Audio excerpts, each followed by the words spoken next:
When I'm talking to professionals about the family illness of alcoholism, I describe that, to begin with, alcoholism has many symptoms. And one of the symptoms is that it affects relationships. It affects relationships with spouses, it affects relationships with kids, it affects relationships with physicians, and many physicians recognize that immediately. But spouses and children are often stressed a great deal in ways that fall into two categories, really. One is oftentimes they can be the victims of meanness, cruelty, and abuse. But the other way is that they often become the caretakers. And the kind of syndromes that you see in caretakers of people with other kinds of chronic medical illnesses overtake the family members. So that you often see that the family members are beginning to neglect their own medical care as they begin to focus all of their time, all of their energies, all of their attention on the alcoholic, trying to help the alcoholic get by when the alcoholic is neglecting their own care.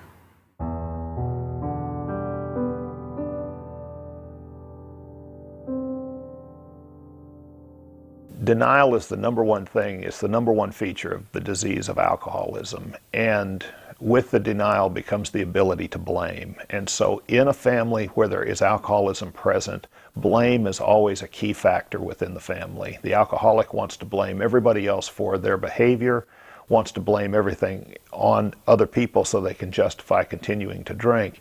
And the family, of course, has the luxury of being able to focus on the alcoholic and blame the alcoholic for all issues going on within the family.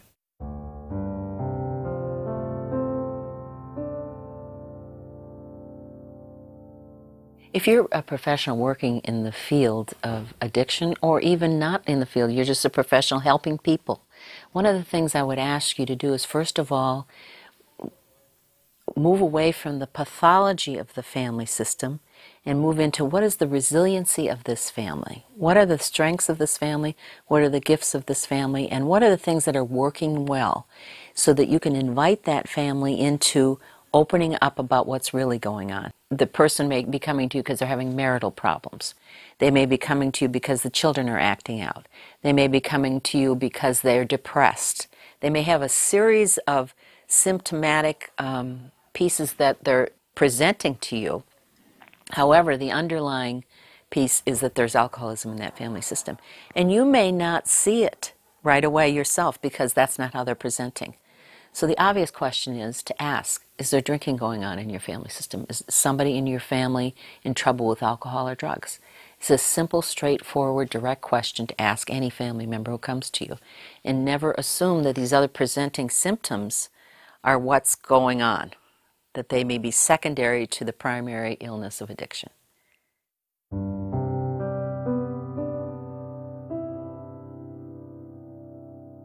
Alcoholism can live far past when the alcoholic decides to put down the drink. It just takes on different forms. So what we see is that the family doesn't know how to make boundaries. Parents describe their children as best friends. Kids become what we call parentified. They take care of the parents instead of the parents taking care of them.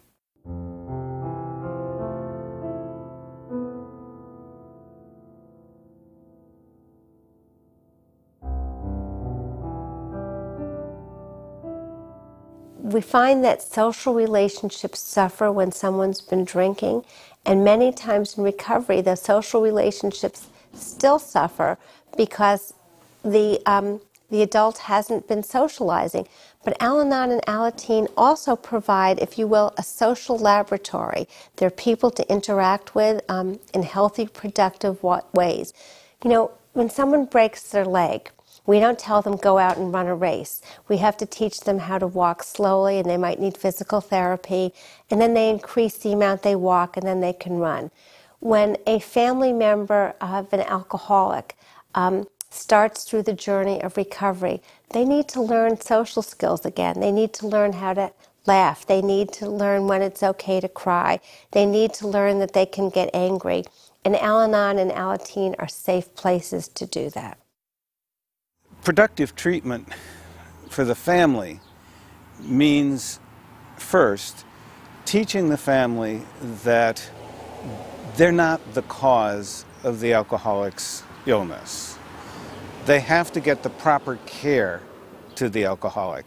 That means turning the care of the alcoholic over to the professional, no longer buffering the alcoholic from the natural consequences of their illness, recognizing that it's an illness, getting the alcoholic to the physician, to the psychiatrist, to the proper treatment center so that the professionals can take care of the chronic medical illness that the alcoholic has.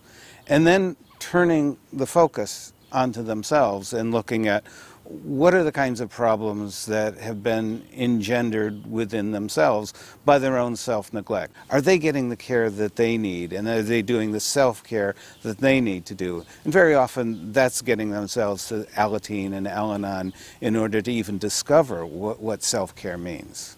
First of all, they're coming to you so you want to be able to honor the fact that they've sought help. You want to empower the family by talking about, again, the positive things that are going on while still identifying that drinking is the primary illness in the family system. Drinking or drug addiction is the primary illness. So the productive treatment for them would be, first of all, that they're taking action to come to you, and you may recommend that the family seek out an educational program or a treatment program. You may also have them read some literature around addiction. So you're beginning the process with them, and then you may invite them to go to some 12-step meetings, like Al-Anon meetings, to get them involved right away with a community of people that can support them. So along with them coming to you as their primary therapist, they're also beginning to develop a support system outside of your office. And I think that's probably the most productive start for a family in the treatment of this illness. One of the key issues that comes into the idea of recovery and abstinence from alcoholism is the idea that abstinence must be present. That's not always the case. Abstinence occurs hopefully with recovery, but for the clinician needs to understand that there may be abstinence without recovery, which is oftentimes far more difficult to deal with for the family than for somebody where abstinence accompanies recovery. Recovery with periodic abstinence may be a step up from where the family's at. And so to focus on the recovery rather than the abstinence oftentimes is a more productive technique, particularly when dealing with the family, because the family members do not have the control or the power over whether or not the alcoholic is going to continue to drink or use. For them to move the focus onto their own recovery, to understand their own role in the system and to be able to deal with their own feelings and expectations and behaviors, that's paramount for the clinician in dealing with the family.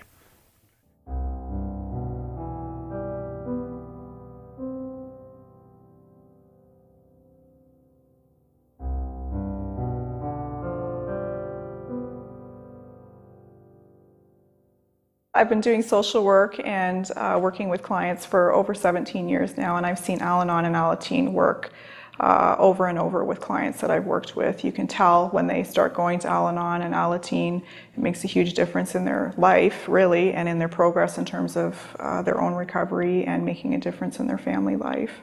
As a professional, when I'm looking at a family to see whether or not that family is really recovering, what I would see is that when I'm meeting with any one member of the family, they would begin talking to me about what their own needs are first. If I'm meeting with the family as a whole, I would recognize that the family as a whole has a generosity of spirit for each other and has their problems in a true perspective, so that there would be a lack of drama about what the problems are.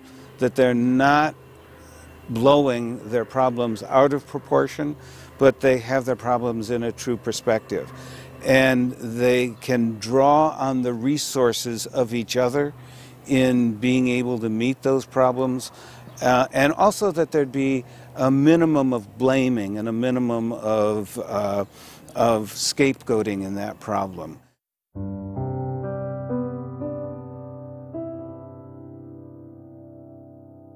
Progressive developments in the field of whole family recovery have shown many documented successes. When families are involved in treatment, the family system improves dramatically. When family members seek treatment, they are able to find themselves as more stable individuals, and they are able to use the skills that they learn in recovery in many other ways. These skills are generalizable. So although in many families people would say this experience is not one that they would wish on their worst enemy, they are able to gain much from the experience, and in the end can find themselves grateful for their recovery and grateful for the skills and supports that they have been able to gain as a result of going through such a difficult experience.